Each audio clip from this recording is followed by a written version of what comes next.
is coming to you live. Taurus is coming to you live. Station X952 Electronic. The big one.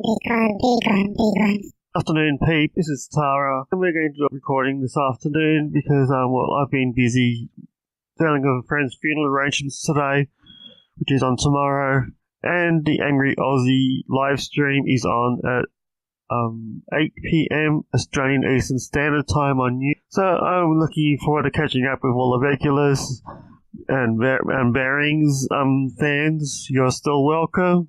We love seeing you. And anyone else who might like to join us and entertain us or bore us silly. Looking back at my today, Ryan Hayes is still my number one fan with 15 listens. Thank you, Ryan. I was looking forward to a response from Ryan after last night's posting I did for him. That's right, we are using the correct gender pronoun of male for Ryan, and he is not a Christian but a conservative. Yes, Ryan, I did listen to you, but I was looking forward to a response from you, Ryan. Sadly, I don't know, you got bored with me, or you finally realized that you're talking to someone who's actually expert on what's going on.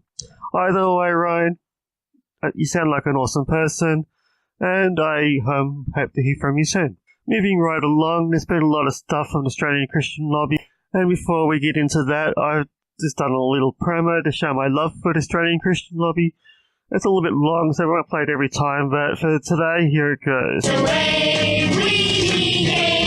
An Australian Christian lobby. So moving right along, notice that Lyle has been tweeting about the Australian Defence Force and the transgender policies, mainly around pronouns. I believe from the comments we're seeing that's basically Lyle's been barking up the wrong tree, but that's nothing unusual. And since Lyle does not believe in free speech, he's blocked me and many other people, so I can't see what he posted. I just see the response from everyone following him. So Lyle, boring, shame. Then we move on to the Australian Christian lobby. What have they been doing today? Martin Lyles met with a politician in New South Wales to debate free speech. They're basically probably complaining about limits on free speech or the plan to put laws on free speech so that the poor little Christians the poor Christians could continue to upset the LGBT community. That is, they cause all sorts of weird, wonderful names, which we go on about all the time, so that's a boring topic.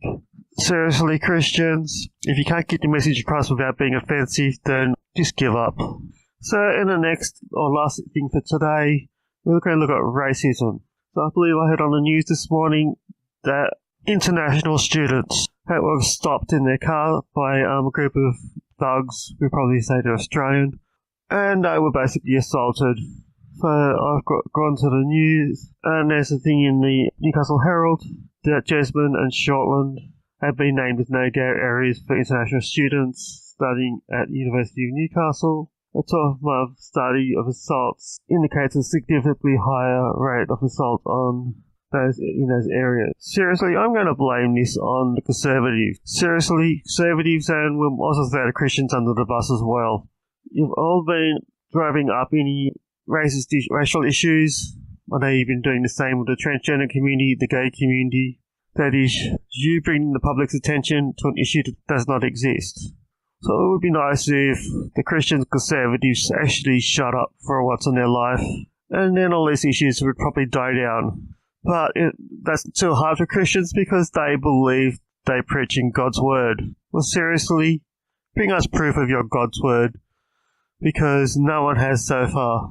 Seriously, how did some imaginary thing in the sky communicate with some people who could not read or write? So stories have been retold many times from one person to the next, and we know how accurate those stories are. Then they were wrote down in some gibberish language and translated 16 million times into different languages. So it all comes down to the interpretation along the way, as which you have all said. It is how the word was interpreted.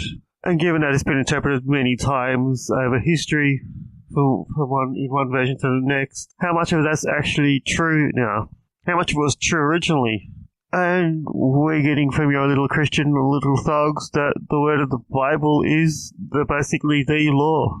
Well, seriously, that's the law then, God help us. I'm Tara, and I hope you're having a wonderful day, and I look forward to seeing people on the Angry Aussie live stream at 8 p.m. Australian Eastern Standard Time.